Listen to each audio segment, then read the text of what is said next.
Sweatshops are the good jobs. This short video comes from information from a valuable book by William Macaskill entitled Doing Good Better: How Effective Altruism Can Help You Help Others, Do Work That Matters, and Make Smarter Choices About Giving Back.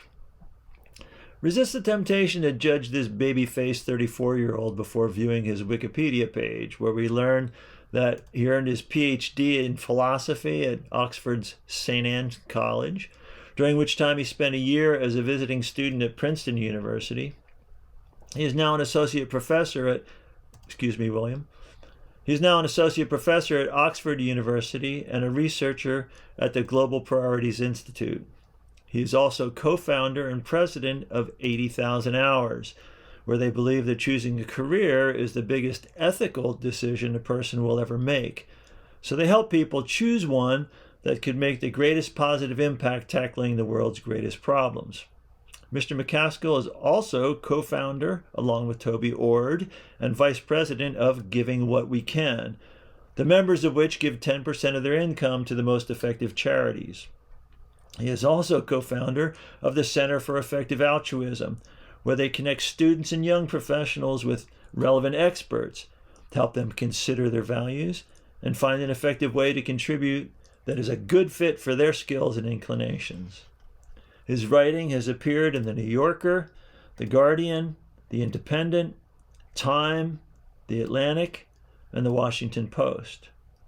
He has been an advisor to former UK Prime Minister Gordon Brown.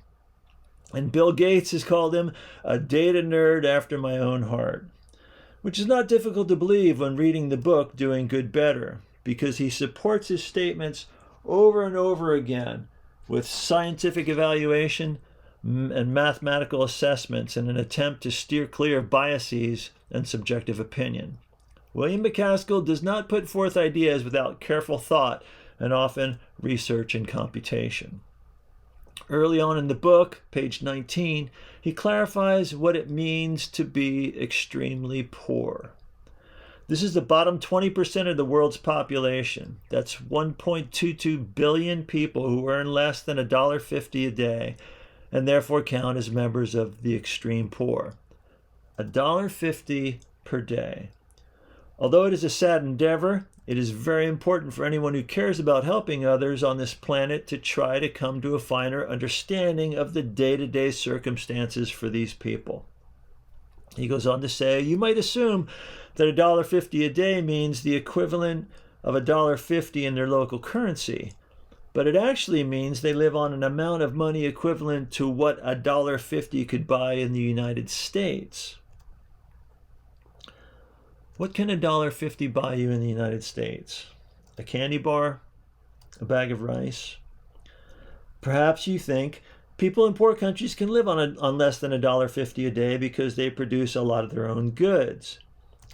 Suppose a farmer earns $1.20 per day from selling her produce, but she also eats 40 cents worth of what she grows each day. According to the way these figures are calculated, she lives on $1.60 per day and is therefore above the $1.50 per day poverty line. It was important to go through this to make sense of the assertion made in the title of this video. In developing countries, sweatshops are the good jobs. Those who protest sweatshops by refusing to buy goods produced in them are making the mistake of failing to consider what would happen otherwise. Nicholas Kristof has a Wikipedia page also well worth reading. You'll learn he was awarded his first Pulitzer Prize. Yes, first Pulitzer Prize. He's been a finalist 7 times. Anyway, he was awarded his first Pulitzer Prize with his wife and book writing partner, Cheryl Wudun, for the reporting on the pro-democracy student movement in China and the related Tiananmen Square protests. Kristof won his second Pulitzer for his graphic, deep reporting at personal risk on the genocide in Darfur, giving voice to the voiceless. In a New York Times piece entitled Where Sweatshops Are a Dream, he talked with a 19-year-old Cambodian woman, Pim Sre Rath, in Phnom Penh, scavenging the dump for plastics to turn in for recycling for 5 cents a pound. Talk to these families in the dump, and a job in a sweatshop is a cherished dream, an escalator out of poverty, the kind of gauzy, if probably unrealistic ambition that parents everywhere often have for their children. I'd love to get a job in a factory, says Pim Srirath as she scavenged for plastic. At least that work is in the shade. Here is where it's hot. Another woman hopes her 10-year-old boy, scavenging beside her, grows up to get a factory job, partly because she has seen other children run over by garbage trucks. Her boy has never been to a doctor or a dentist and last bathed when he was 2. So a sweatshop job, by comparison, will be far more pleasant and less dangerous. Paul Krugman has been a professor of economics at MIT, Princeton University, and the Graduate Center of the City University of New York. He is author or editor of 27 books and a columnist for the New York Times, and has appeared in Fortune and Slate. He was also awarded the Nobel Prize in Economics. In Doing Good Better, Macaskill says, among economists on both the left and the right, there is no question that sweatshops benefit those in poor countries. Nobel laureate and left-wing economist Paul Krugman stated, the overwhelming mainstream view among economists is that the growth of this kind of employment is tremendous good news for the world's poor. Still another intelligent and impressive individual that everyone should know is Jeffrey Sachs, an economist who has been a professor at Harvard and at Columbia University, where he was director of the Earth Institute. He is known as one of the world's leading experts on sustainable development, economic development, and the fight against poverty. He has been an advisor at the United Nations to Secretaries General Kofi Annan, Ban Ki-moon, and now Antonio Guterres regarding the Millennium Development and Sustainable Development Goals. I'm posting a link on this page below for a video of Jeffrey Sachs speaking at the United Nations Food Systems Summit 2021. Anyone who spends 10 minutes of their life watching this will be better for it. William says, Jeffrey Sachs, Columbia University economist and one of the foremost proponents of increased efforts to help those in extreme poverty, has said, so this is Jeffrey Sachs speaking now, my concern is not that there are too many sweatshops, but that there are too few. Macaskill tells us that during the Industrial Revolution, Europe and America spent more than 100 years using sweatshop labor, emerging with much higher living standards as a result.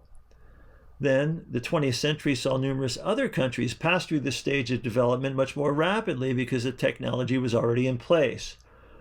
The 4 East Asian tiger economies, Hong Kong, Singapore, South Korea, and Taiwan, evolved from very poor agrarian societies in the early 20th century to manufacturing-oriented sweatshop countries in mid-century, and finally emerged as industrialized economic powerhouses in recent decades. In 1993, no doubt in an attempt to protect poor children, Senator Tom Harkin brought the Child Labor Deterrence Act before Congress, which would have made it illegal for the United States to import goods from countries using child labor. Out of fear the act would pass, factories in Bangladesh quickly laid off 50,000 child workers. An investigation by UNICEF found that many of these laid-off underage garment workers had resorted to even more desperate measures to survive, including street hustling and prostitution. We should certainly feel outrage and horror at the conditions sweatshop laborers toil under. The correct response, however, is not to give up sweatshop-produced goods in favor of domestically produced goods. The correct response is to try to end the extreme poverty that makes sweatshops desirable places to work in the first place. It is also extremely important for our sense of hopefulness, which sustains our motivation to act, to remember that significant strides have already been made. Bill Gates, in his most recent book, How to Avoid a Climate Disaster, which actually leaves one with the sense that we can do this if we try, points out that extreme poverty has plummeted in the past quarter century from 36% of the world's population in 1990 to 10% in 2015. So please remember that. extreme poverty has plummeted in the past quarter century from 36% of the world's population in 1990 to 10% in 2015. And if you want to continue in this and make the greatest impact you can, reading this book will be time well spent. Hopefully you feel you learned something good to know. Our Patreon link can be found on the Good to Know website. The domain is seemoreclearly.net. And thank you for watching.